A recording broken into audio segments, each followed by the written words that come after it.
नमस्कार दोस्तों, मैं गवर्नमेंट बैंकर हूं और आज मैं आपको जानकारी दूंगा नॉमिनी के बारे में। मान लीजिए आपने किसी भी बैंक में अपना सेविंग या करंट या किसी भी तरह का कोई भी अकाउंट ओपन किया है, तो उसमें अगर नॉमिनी नहीं है और खाता धारक को कुछ हो जाता है, मान लीजिए खाता धारक नहीं रहता है, तो उस खाते में जो पैसा है उसकी सेटलमेंट कैसे होगी, उस पैसे को कौन ले पाएगा और उसकी प्रक्रिया क्या रहेगी। तो सबसे पहले देखिए, अगर आपका कोई बैंक अकाउंट है और उसमें जो खाता धारक है वो नहीं रहता है, तो सबसे पहले जो है आपको उसका डेथ सर्टिफिकेट बनवाना रहेगा। सबसे पहले डेथ सर्टिफिकेट बनवाएं। डेथ सर्टिफिकेट बनेगा आपका नगर निगम या पंचायत से, वहाँ अप्लाई करें और डेथ सर्टिफिकेट पाएँ। और ओरिजिनल और फोटो कॉपी लेके आप बैंक में जाएं।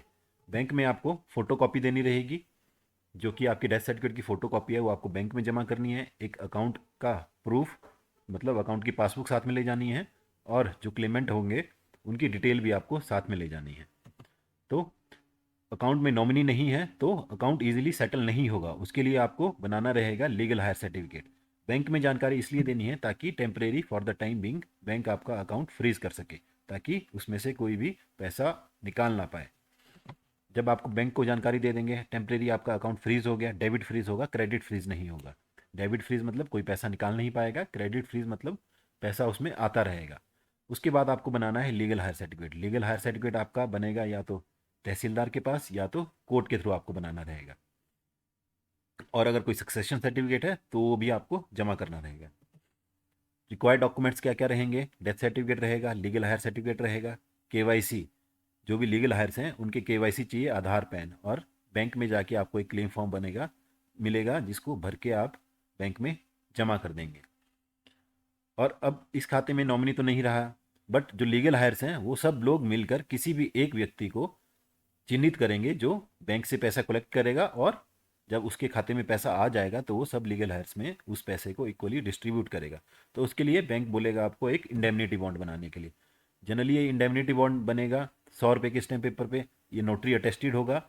और इंडेमनिटी बॉन्ड का मतलब ये रहता है कि जो भी आदमी पैसा लेगा वो इक्वली सब लीगल हायर्स में डिस्ट्रीब्यूट करेगा, और इसमें बैंक की कोई जिम्मेदारी नहीं रहेगी कि वो डिस्ट्रीब्यूट करता है या नहीं करता है। बट एक लीगल बाइंडिंग है, अगर वो डिस्ट्रीब्यूट नहीं करता है तो बाकी क्लेमेंट्स इस इंडेमनिटी बॉन्ड के तहत कोर्ट में अपनी कंप्लेंट कर सकते हैं। नेक्स्ट, जब ये सब चीज़ें आप बैंक में डिपॉजिट कर देंगे तो बैंक वेरिफिकेशन करेगा।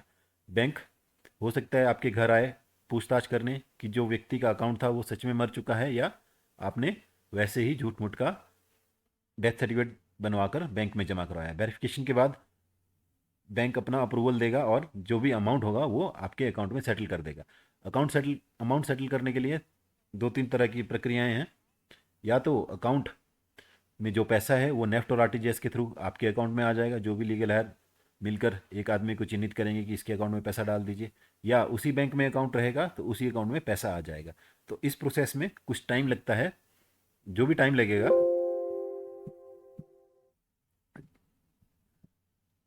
तो इस प्रोसेस में कुछ टाइम लगता है। जनरली बैंक की जो टाइमलाइन दी गई है वो 15 दिन की दी गई है। आप पूरे डॉक्यूमेंट जमा करेंगे तो बैंक को 15 दिन के भीतर भीतर आपका अकाउंट सेटल करना पड़ेगा। अगर नहीं करता है तो आप हायर अथॉरिटी में कंप्लेंट कर सकते हैं या बैंक के ग्रीवेंस सेल में अपनी कंप्लेंट डाल सकते हैं। होप आपको पूरी जानकारी मिल गई। इस तरह की जानकारी के लिए आप हमारे चैनल से बने रहें। Thanks for watching. Please like, share and subscribe.